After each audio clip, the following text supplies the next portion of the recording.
दैव र दशाको भरोसा हुँदैन।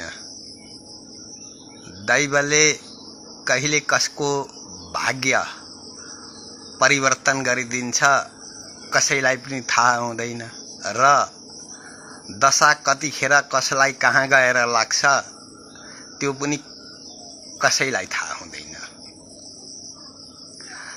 दशारीलाई ग्रह दशा लागिराख्ने आवश्यकता पर्दैन।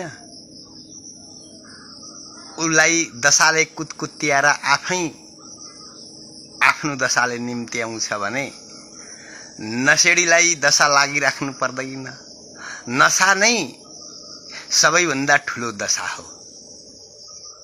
तसर्थ यो दशाले भगवान शंकरलाई पनि छोडेन। हेर्नुस्, भगवान शंकरलाई पनि शनि दशा लागेको कारणले भगवान शंकर गोब्रे किरो अर्थात त्यो गाई वस्तुको भुइँसीको गोबरमा कालो किरो हुन्छ, हो त्यो किरोको रूप बनेर गोबर भित्र लुक्नु परेको थियो भने हामी जस्ता सामान्य पृथ्वीमा जन्मिएका अन्य मानिसहरूको त कुरै के गर्नु।